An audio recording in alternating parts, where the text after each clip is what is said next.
मारी बोले डबा फारी करे जावा नमावा तोहर लिखल हेबो।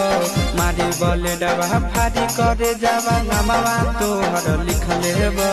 चल गे छोड़ी गिद्धेश्वर मंदिरिया मंगिया तोहर टिक देबो।